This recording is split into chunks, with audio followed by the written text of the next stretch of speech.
मांडू उत्सव में मांडू की हसीन वादियों में सर्द हवा में हर्षी ठहाकों के साथ काव्य पाठ हुआ। वर्ष की अंतिम रात मांडू की वादियों में ठहाकों से गूंज उठी। काव्य के 9 रसों का रसपान करते हुए श्रोताओं ने नव वर्ष में प्रवेश किया। छोटी ताई के महल के पास बनी मांडू उत्सव के मंच से देश के ख्यातनाम कवियों ने अपनी श्रेष्ठतम रचनाओं से इस कार्यक्रम को स्मृतियों से यादगार बना दिया। कवि सम्मेलन की शुरुआत जल्द शाम 7:30 बजे हुई और रात 10:45 पर समापन हुआ। कवित्री डॉक्टर रुचि चतुर्वेदी ने मां सरस्वती की वंदना प्रस्तुत कर कवि सम्मेलन का आगाज किया। सूत्रधार संदीप शर्मा ने लगातार 13वें वर्ष कवि सम्मेलन के शानदार संचालन से रंग जमा दिया। नववर्ष की बेलापुर कवित्री डॉक्टर रुचि चतुर्वेदी ने अपनी रचना में कहा कि नवदीप लिखूं, नवरीत लिखूं, नवभोर लिखूं, नवभाव लिखूं, ऊर्जाओं भरी हिलोर लिखूं, नव वर्ष तुझे इस और नमन, उस और नमन, हर ओर लिखूं नव वर्ष तुझे। इसे श्रोताओं ने खूब पसंद किया। पद्मश्री कवि सुरेंद्र दुबे ने छोटे छोटे व्यंग्यों से कवि सम्मेलन में रंग जमा दिया। उनकी रचना आपका बेटा तुतलाता है, क्या हमेशा नहीं तुतलाता है, बोलता है तो तुतलाता है, मालवा की एक खास बात है, यहाँ का आदमी झक्कास है, को खूब समर्थ मिला।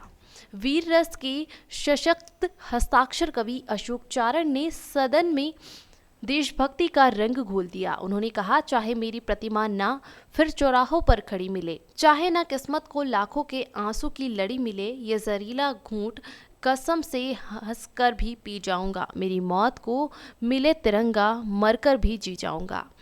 प्रख्यात कवि अशोक सुंदरानी ने कहा, माँ के दुश्मनों से लड़ने के लिए जैसे रक्षा कवच चढ़ जाता है और पंजाब की कोई बैबे फैलाती है अपना आंचल मातृभूमि के लिए, तो उसका इकलौता लाल भगत सिंह हंसते हंसते फांसी पर चढ़ जाता है।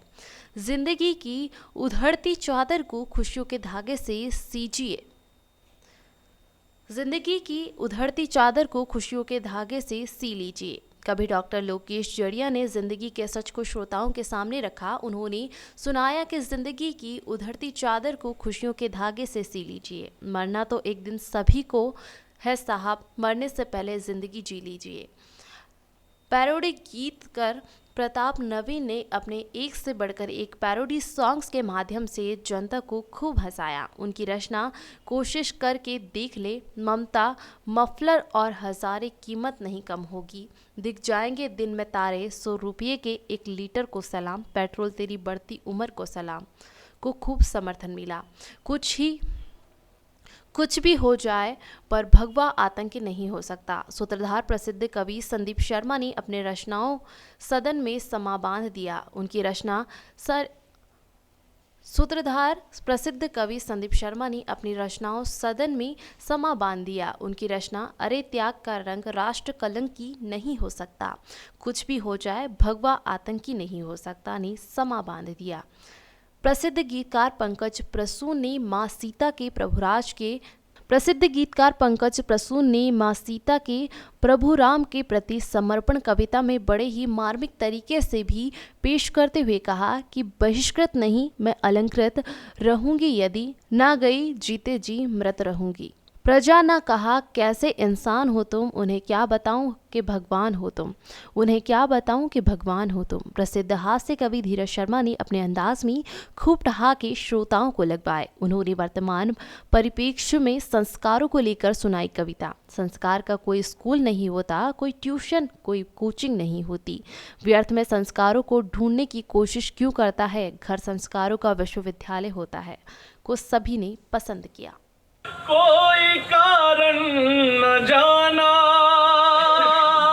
हंसते हंसते चले गए, एक बार भी ये नहीं पूछा कि माँ मेरा दोष क्या है, क्यों हंसता रहा, कोई कारण न जाना, वचन क्यों न तोड़ा, ना किया क्यों बहाना, इसी पाप को अपने ढोती रही मैं, तुझे याद कर कर के रोती रही मैं, क्षमा मांग के मन ही मन,